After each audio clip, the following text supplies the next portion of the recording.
Hi friends, welcome to Kindred Soul Food. Today we are making sorghum or jawar bread. It's high in protein, fiber, antioxidants and also gluten free. It's so easy to make this recipe that once you make this super healthy bread, you will be tempted to make it regularly.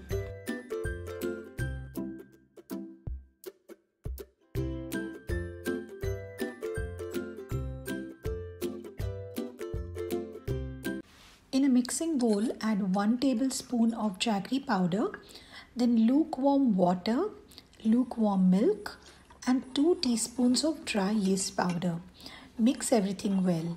Please ensure the liquids are only slightly warm, as higher temperature can kill the yeast. Usually sugar is added in the breads, but we have used jaggery as a healthier option. We're going to keep this mixture covered for 15 to 20 minutes for the yeast to get activated. Add 4 tablespoons of hot water to 1 tablespoon of flax seeds powder to get the sticky mixture that will be our egg substitute, and it will also give a good binding effect to the bread.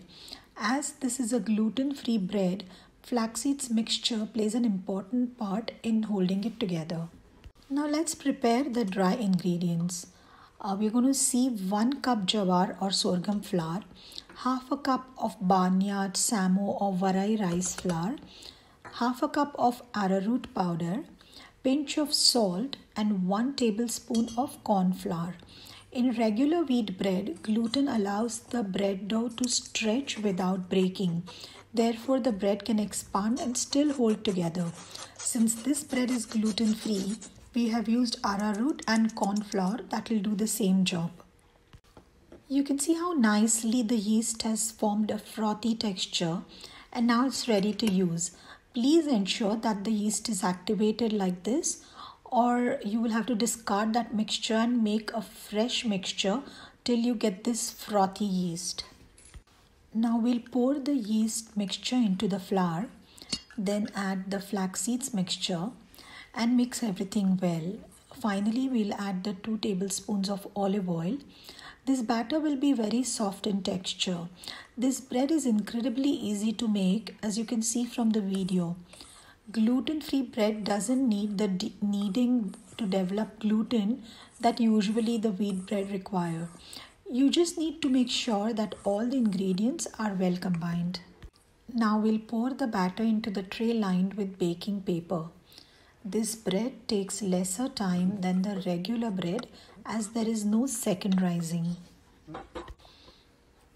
Now we'll cover this mixture with a cling wrap and leave the dough to rise for 30 to 40 minutes or till it doubles in the size.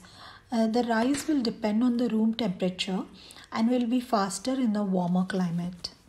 You can see how nicely the batter has doubled and risen. Now we'll remove the cling wrap. The cling wrap lining should be brushed with oil to avoid sticking of the dough to it. I had forgotten to do it, but you please remember. Now we'll bake it in a preheated oven at 160 degrees Celsius for 35 to 40 minutes. Our sorghum bread is ready. You can see how soft the bread texture is, and you can easily cut it into slices. You can also sprinkle it with any nuts or seeds that you want. I had put some sunflower seeds on one side. This bread is so tasty. I'm going to eat it with some balsamic vinegar, olive oil and salt and pepper dip. Hope you've liked this recipe. Do like, subscribe and share. Thank you for watching and good health to all.